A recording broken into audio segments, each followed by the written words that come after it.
অসমৰ লগতে দেশ বিদেশৰ বিভিন্ন ধৰণৰ খবৰ লৈ আহিছো। খবৰকেইটা খুবেই গুৰুত্বপূৰ্ণ, গতিকে ভিডিঅ'টো অলপো স্কিপ নকৰাকৈ শেষলৈ চাই যাব। নিতৌ এনেধৰণৰ খবৰ পাই থাকিবলৈ আমাৰ চেনেলটো ছাবস্ক্ৰাইব কৰি ৰাখিব আৰু এটা কৰি লাইক কৰি আমাক উৎসাহিত কৰিব। আহক এতিয়া আমি ভিডিঅ'টো আৰম্ভ কৰোঁ। আজি আমাৰ প্ৰথম খবৰটি খুবেই গুৰুত্বপূৰ্ণ, এটা বিগ ব্ৰেকিং নিউজ। চাউল, দাইল, চেনি, নিমখৰ লগতে বিনামূলীয়া মিঠাতেলক লৈ আহি গ'ল বিগ আপডেট। ৰেচন কাৰ্ডৰ লাখ লাখ হিতাধিকাৰীলৈ ডাঙৰ খবৰ দিলে মুখ্যমন্ত্ৰী ডক্টৰ হিমন্ত বিশ্ব শৰ্মাই। হয় দৰ্শকসকল, ৰেচন কাৰ্ডৰ হিতাধিকাৰীৰ বাবে আহি গ'ল ডাঙৰ খবৰ।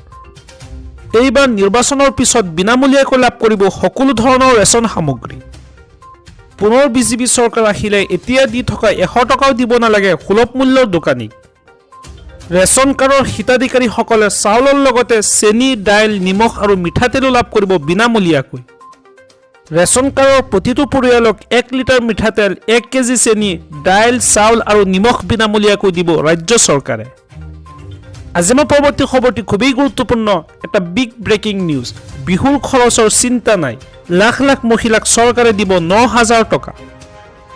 এইবাৰ বিহুৰ খৰচৰ বাবে চিন্তা নাই, কিয়নো ৰাজ্য চৰকাৰে প্ৰদান কৰিব 9,000 টকা আৰু এই 9,000 টকাৰে আপোনালোকে সকলো ধৰণৰ খা খৰচ কৰিব পাৰিব। ইয়াৰ আগতে লাভ কৰা 10,000 টকা খৰচ নকৰিব, কিয়নো 10,000 টকা খৰচ কৰিলে পৰৱৰ্তী সময়ত আপোনালোকে 25,000 টকা লাভ নকৰিব।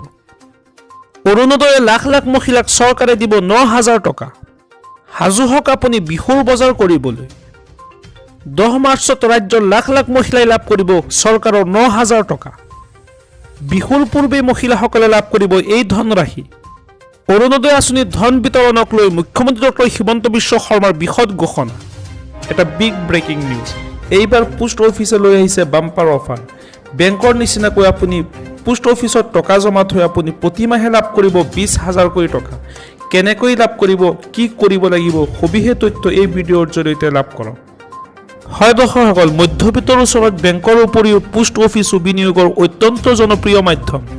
পোষ্ট অফিচৰ একাধিক ক্ষুদ্ৰ সঞ্চয় প্ৰকল্প আছে, তাতে ভাল সুদ পোৱা যায়। সকলোতকৈ গুৰুত্বপূৰ্ণ বিষয় হৈছে ইয়াত আপোনাৰ টকা নিৰাপদে থকাৰ উপৰিও পাব নিশ্চিত সুদৰ হাৰ। পোষ্ট অফিচৰ এক জনপ্ৰিয় স্কিম হৈছে post office senior scheme. Post office senior citizen scheme মূলতঃ 60 বছৰতকৈ বেছি বয়সীয়ালসকলৰ বাবে আছে বিশেষ সুবিধা। পোষ্ট অফিচ আৰু অনুমোদিত বেংকত এই স্কিমত ধন বিনিয়োগ কৰিব পাৰে আপুনি। 60 বছৰ বা তাতোকৈ বেছি বয়সৰ নাগৰিক অথবা BRS লোৱা 55 বছৰ বয়সৰ পৰা 60 বছৰ বয়সীয়া ব্যক্তিয়ে এই স্কিমত ধন বিনিয়োগ কৰিব পাৰে। এককালীন সৰ্বাধিক 30 লাখ টকা পৰ্যন্ত জমা কৰিব পাৰে। নিয়ম অনুসৰি ইয়াত 5 বছৰৰ বাবে ধন জমা ৰাখিব পাৰে আপুনি। তাৰ পিছত 3 বছৰকৈ ইয়াৰ ম্যাদ আপুনি বঢ়াব পাৰে। এই স্কিমৰ অধীনত আপুনি যদি এজন প্ৰবীণ নাগৰিক হয় আৰু এককালীন অৰ্থ বিনিয়োগ কৰে, তেন্তে প্ৰতিমাহে আপুনি সৰ্বোচ্চ 20,000 টকা পৰ্যন্ত আয় কৰিব পাৰিব। Post office senior citizen scheme 60 বছৰৰ ঊৰ্ধৰ যিকোনো ভাৰতীয় নাগৰিকে এই স্কিমত এককালীন অৰ্থ জমা কৰিব পাৰিব। উল্লেখযোগ্যভাৱে এই স্কিমত সৰ্বোচ্চ বিনিয়োগৰ সীমা এতিয়া 30 লাখ টকা, পূৰ্বে আছিল 15 লাখ টকা। আপুনি যদি ছিনিয়ৰ চিটিজেন স্কিমত 30 লাখ টকা বিনিয়োগ কৰে, তেন্তে বছৰি আপুনি প্ৰায় 2,46,000 টকা সুদ পাব আৰু এই ধন যদি আপুনি প্ৰতিমাহে ল'ব বিচাৰে, তেন্তে আপুনি 20,500 টকা লাভ কৰিব। পোষ্ট অফিচৰ এই সুবিধা আপুনি লাভ কৰিবলৈ হ'লে আপোনাৰ ওচৰত থকা পোষ্ট অফিচত অতি শীঘ্ৰেই যোগাযোগ কৰক আৰু এই সুবিধা লাভ কৰক। ইয়াৰ পৰৱৰ্তী খবৰটি খুবেই গুৰুত্বপূৰ্ণ, এটা বিগ ব্ৰেকিং নিউজ। বয়োজ্যেষ্ঠ মহিলালৈ 18,000 টকা দিব প্ৰতি বছৰে। ভূমিহীনক দিয়া হ'ব মাটি। 5 লাখ চাকৰি দিব নিবনুৱাসকলক। বিজেপিৰ 25টা বৃহৎ প্ৰতিশ্ৰুতি। প্ৰতিটো পৰিয়ালৰ বয়োজ্যেষ্ঠ মহিলাই প্ৰতি বছৰে লাভ কৰিব 18,000কৈ টকা। সকলো ভূমিহীনক প্ৰদান কৰা হ'ব ভূমি। ৰাজ্যৰ শিক্ষিত নিবনুৱাসকলক দিয়া হ'ব 5 লাখ চৰকাৰী চাকৰি। প্ৰতিটো পৰিয়ালত বছৰি প্ৰদান কৰা হ'ব 2টাকৈ বিনামূলীয়া চিলিণ্ডাৰ। কলেজীয়া শিক্ষাৰ্থীসকলক প্ৰতি বছৰে দিব 3,000কৈ টকা।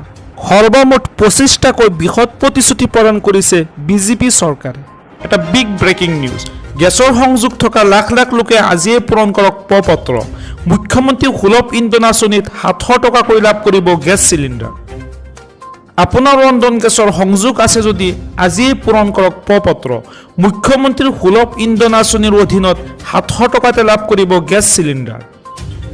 অৰুণোদয় আঁচনিৰ লাখ লাখ হিতাধিকাৰীয়েও পূৰণ কৰক এই প্ৰ-পত্ৰ। এই প্ৰ-পত্ৰ পূৰণ কৰি জমা দিলেই লাভ কৰিব 250 টকাৰ ৰাজসাহায্য। প্ৰতিটো ৰন্ধন গেছৰ চিলিণ্ডাৰত অৰুণোদয় হিতাধিকাৰীৰ পৰিয়ালে লাভ কৰিব এই ৰাজসাহায্য। ৰেচন কাৰ্ড থকা প্ৰতিটো পৰিয়ালে লাভ কৰিব এই সুবিধা। আৰু ইয়াৰ বাবে আপোনাৰ আধাৰ কাৰ্ডৰ নম্বৰ সন্নিৱিষ্ট কৰিব লাগিব আৰু লগতে পঞ্জীয়নভুক্ত মোবাইল নম্বৰ দিব লাগিব।